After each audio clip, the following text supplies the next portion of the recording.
So in this lesson, we continue asking questions about intrinsic properties of curves.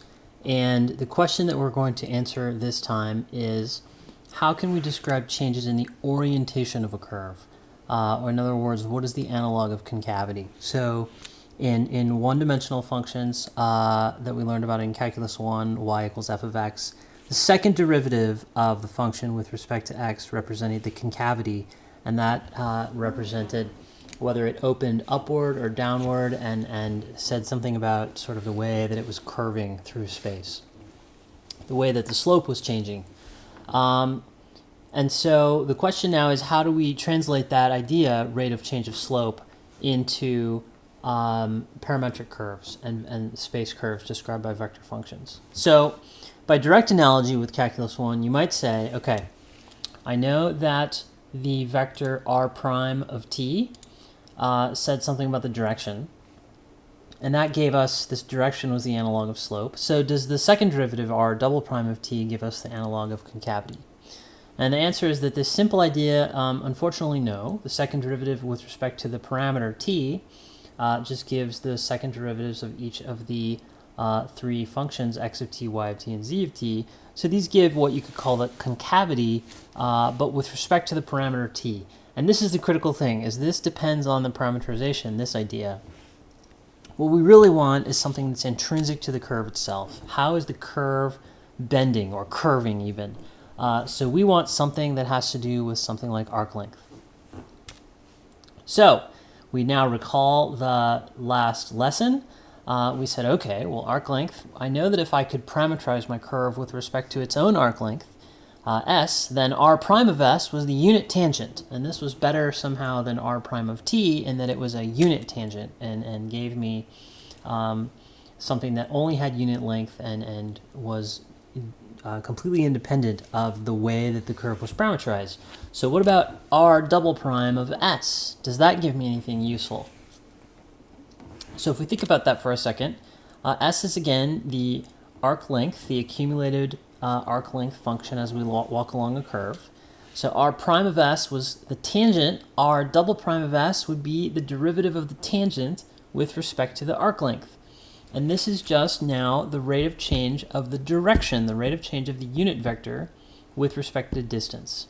And this is exactly what we wanted. We wanted the rate of change of the orientation with respect to distance as I walk along the curve. And because this is in terms of arc length, it's completely independent of any parameterization, any speed with which you might be traveling along the curve. So given this little exercise, this little thought experiment, we now define the curvature, which is typically denoted kappa, and it's defined to be the magnitude of the vector d unit tangent d arc length, okay, dt hat ds. So this is going to be defined as curvature. And just to give some little sketch of a curve, here we have a curve that is slowly changing orientation, and then it has a little place where it quickly changes orientation, a little loop. And so you would say that this part here is a region of low curvature, and then this part right here is a region of high curvature before we resume, again, a relatively lower curvature. This might be a medium curvature. So the intuition here is pretty easy. It's just how fast is the curve curving? And the faster the curve is curving, the higher the curvature. So let's do a little exercise. The curvature of a circle seems like a relatively simple object. So let's calculate the curvature of a circle. Suppose the circle has a radius a. What is the curvature of this object? So we know that the curvature is the magnitude of dt hat ds. And until we see otherwise a little bit later on, then the way we're going to do that is we're going to reparameterize the curve in terms of s. So to do that, we recall the previous lesson. We have r of t. I take the derivative r prime of t. I take the magnitude of that derivative, which gives me a square root of a squared sine squared plus a squared cosine squared, and so that's just a. So the arc length function is then the integral of the magnitude of r prime of t, and so we get that integral is equal to s of t equals a times t. All right, so there is our arc length function. which means that I can replace all my t's with s over a. So now r of s, reparameterizing the curve by its own arc length, is a cosine s over a, I plus a sine s over aj. R prime of s, the unit tangent, is given by this line here. And the second derivative, r double prime of s, we now have negative 1 over a cosine s over a minus 1 over a sine s over a. And the magnitude of that is going to is defined to be the curvature. And I take the magnitude of r double prime of s, I'm going to get a cosine squared plus sine squared, and a 1 over a squared. And when I take the square root, I'm just going to get 1 over a. So here's our first curvature calculation. It's an important one. We find that the curvature of a circle of radius a is 1 over a.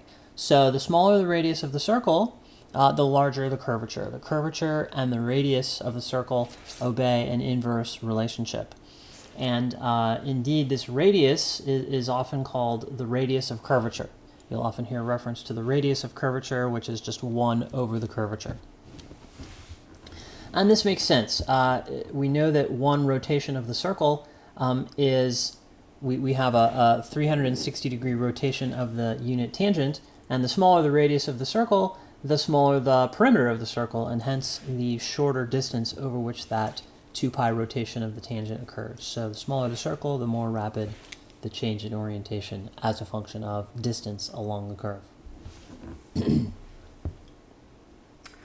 Now, I didn't really say anything about it, but here I sketched the tangent curve, t hat of s.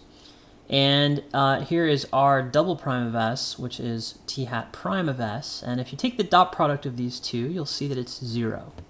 And hence, the t prime is perpendicular to t. In fact, this is a general property of all unit vectors. The derivative of a unit vector is perpendicular to the unit vector itself, and that is easy to see by doing the following little exercise. We know that t hat dot t hat equals 1 for any unit vector. And we saw in a previous lesson that when we take derivatives of a dot product, we just use the same old product rule that we would have seen in Calculus 1, except with the dot replacing times. And so the derivative of t hat dot t hat is t hat prime dot t plus t dot t hat prime. And since the dot product is commutative, those are both the same, and so we have the dot product of t hat dot t hat is 2 t hat dot t hat prime. Okay, so this just follows from the definition of the dot product. However, t hat dot t hat is 1, which is true for any unit vector. And so this derivative here is 0 by definition, because this thing here is just the constant 1. So what that means is t hat dot t hat prime is 0, and hence t hat is perpendicular to its derivative. Now, let's go ahead and define that direction, t hat prime, to be a new direction, and we'll give it a name. So let's call that direction n hat. It's called the unit normal vector.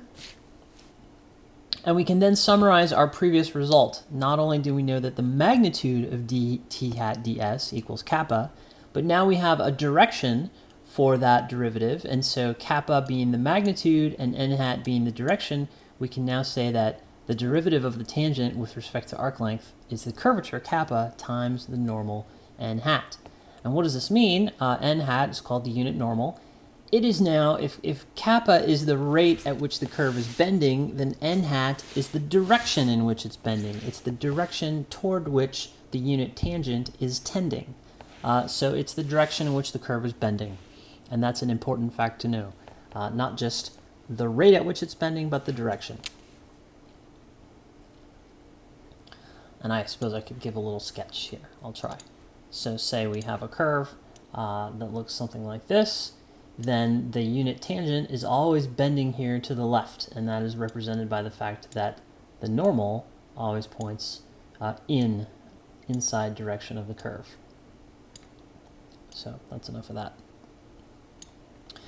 Okay, now we come to a big problem. This is all fine. We have our derivative of our position vector is our unit tangent if we're doing the derivative with respect to arc length, and the derivative of the tangent with respect to arc length is the normal times the curvature, and that's all wonderful. Unfortunately, the sad fact is that we very rarely have the actual arc length function r of s. Even if we can calculate it, it can be very difficult to invert and replace all our t's with some function of s and so on. So very rarely do we ever actually have r of s. So does that mean we're out of luck? Can we no longer compute these objects? Let's suppose just for a moment that we did have all the objects that we wanted, that we did have r of s and we had s of t. Then from the chain rule, if we had r of s and we tried to take its t derivative, or really of anything, we took the t derivative of anything, we would get the derivative of that with respect to s times the derivative of s with respect to t. And what that means is that we can solve for the derivative of something with respect to s simply by dividing through by ds dt. And so that gives us the following formula, that the derivative of anything with respect to arc length is equal to its derivative with respect to the parameter t divided by the derivative of arc length with respect to the parameter t. And we saw previously that that derivative is given by the fundamental theorem of calculus to be the magnitude of r prime of t. So now we have a way of calculating any derivative with respect to s, as long as we can calculate derivatives with respect to t. And so we'll be able to calculate these things anyway. So we'll now derive a formula for curvature. We had our first derivative of r. dr ds was the unit tangent, and that was equal to dr dt over ds dt, and we get this r prime of t over r prime of t magnitude. So this is a familiar formula. We constructed it using geometric reasoning earlier. Then for the second derivative, d squared r ds, we'll just take the derivative of that with respect to t divided by r prime of t, the magnitude of. So we have the following formula, and in order to calculate the derivative of this inside with respect to t, we have to use the quotient rule. So when we apply that, we get r double prime of t times the magnitude minus r prime of t times the derivative of that magnitude divided by the magnitude squared times 1 over the magnitude of r prime of t. So we pick up a cubed power here, third power. Now this is very messy, and it's not exactly clear where this is going to lead. However, this is kind of a magic step. It's not really magic, but it surprisingly cleans things up in a way that you might not expect. You might not expect that the cross product would come out of this formula. But we see here, this object here, d by dt of the speed, magnitude r prime of t. We don't have a simple way of representing that. It's just something that we have to calculate. And so we say, well, let's see if we could get rid of this term. And we see that it's multiplied by the vector r prime of t. Now, one way we could get rid of something multiplying a vector r prime of t is to cross it with a vector parallel to r prime of t. So the idea here is let's cross both sides of this equation here with the unit tangent vector. So on the left, we get kappa t hat cross n, which is whatever it is. Then here on the right, the unit tangent is r prime over the magnitude of r prime, and so that 1 over the magnitude will cancel the magnitude here, and we'll get r prime cross r double prime. And then here we'll get an r prime cross r prime, but of course that's 0 because any vector crossed by itself equals 0. So, I mean, I write magic there. It's not really magic. It's just something we can do that cleans the formula up. Now we have a vector here in some third direction, orthogonal to both t and n hat. We'll come back to that. But if we just want kappa, we can now just take magnitudes of both sides. So here's a vector pointing in the same direction. In fact, it's the same vector. And in order to find kappa, we take magnitudes of both sides, which just requires taking the magnitude of this vector here on the top, r prime cross r double prime. So we get this formula for curvature that you'll find in other places, in books and on videos and stuff. R prime of t cross r double prime of t divided by r prime of t cubed. And this is a compact formula for the scalar value curvature. So let's do some examples. Some examples using this formula. Okay, no longer are we going to try to reparameterize curves in terms of s. It's a nice idea in theory, but really what the arc length function does is it allows us to calculate intrinsic quantities even if we don't have the arc length parameterization. So for example, a line, a straight line. You might expect straight off the bat, a straight line is straight, it's not curving at all, it should have 0 curvature, and you would be right, because r is r naught plus vt for some parameter t. R prime of t is just the constant vector v, and r double prime is 0, hence r prime cross r double prime is 0 as well. And so a straight line indeed has no curvature. Let's go back to our circle example. R is a cosine ti plus a sine tj. We calculate r prime of t, r double prime of t, and now we take the cross product. The cross product of r prime cross r double prime. I'll leave that as an exercise for you. Go ahead and pause the video and be sure that I'm not making a mistake. We get a squared k hat in the k hat direction. And so the magnitude of r prime cross r prime prime is just a squared. The magnitude of r prime cubed is a cubed, and a squared over a cubed is 1 over a. And so we find again the curvature of a circle is 1 over the radius. Suppose I give you an arbitrary function y equals f of x.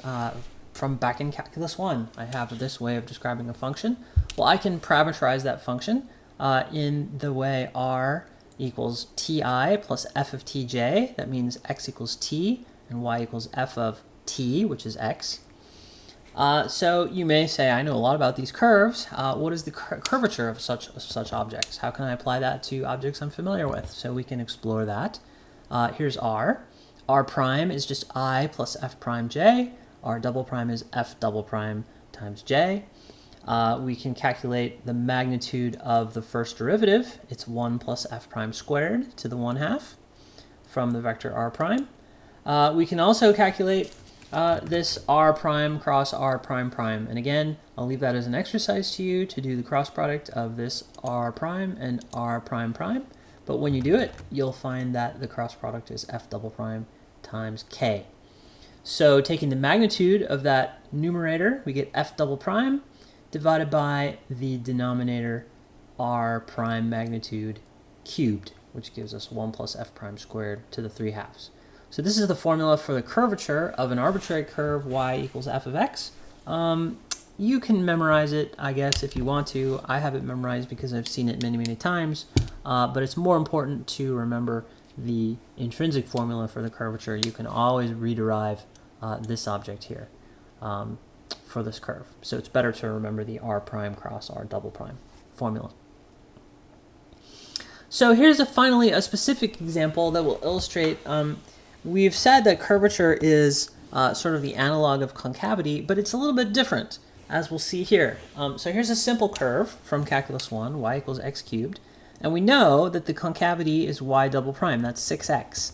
So the further away I get from the origin, the larger the magnitude of the concavity, right? So if x is 1, the concavity is 6. If x is 20, then the concavity is 120. So it gets more and more concave, whatever concave means.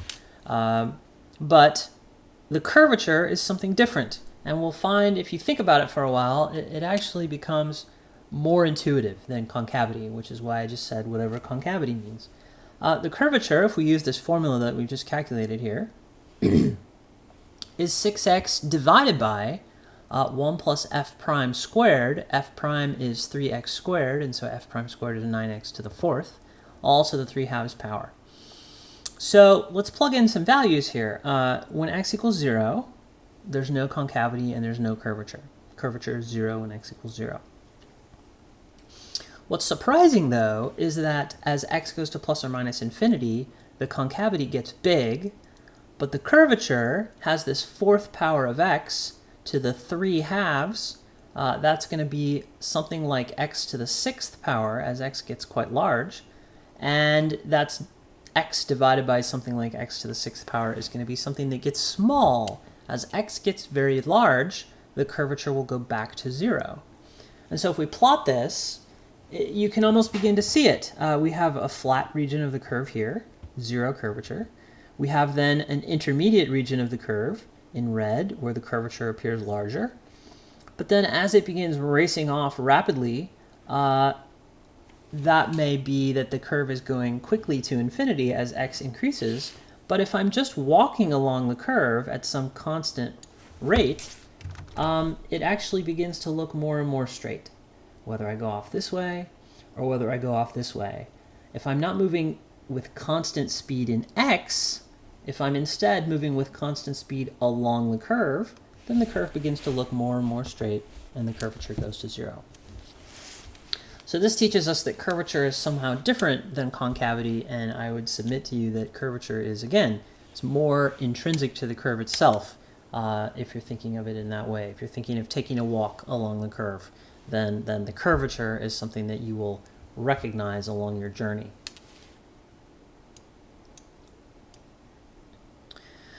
Okay, this is getting a little long. Last topic, 3 important vectors and some planes associated with them. This is just kind of some miscellaneous information. So we've already seen the unit tangent, t hat. It's the direction the curve is going. We were introduced in this lecture to n hat, the unit normal, and we saw that it's the direction the curve is bending, or the direction it's turning. And these 2 vectors are perpendicular to one another, always. And because they are perpendicular, they are 2 perpendicular vectors embedded within 3 space, those 2 naturally define a 3rd unit vector via the cross product, right? And using a right-hand rule, if we take the first one, the tangent, cross it with the normal, we get a 3rd vector which is perpendicular to both. It's called the binormal, and it's denoted b hat. These 3 vectors, t hat, n hat, and b hat, form a 3-dimensional right-handed coordinate system. Okay, so instead of I, j, and k, which are 3 mutually orthogonal vectors associated with the Cartesian coordinate system, we now have the 3 mutually orthogonal vectors t hat, n hat, and b hat associated with the curve. So if our primary goal is to know something about curves and how they behave and what it's like to walk along a curve, then these are the most natural vectors that we will use to describe aspects of the curve. And so consequently they're very crucial to a field called differential geometry, which is where we study such objects. And our book tells us, and it makes kind of a lot of sense, that they're also crucial to understanding space flight and rocket flight, which is always something cool to invoke in a subject that can otherwise seem a little boring. If you want to know how to control a rocket, you have to understand these 3 unit vectors, because the rocket doesn't care which way is up in a Cartesian coordinate system. It just cares which way it's going, which way it's bending, and the direction orthogonal to those 2. Last 2 pieces of miscellaneous information.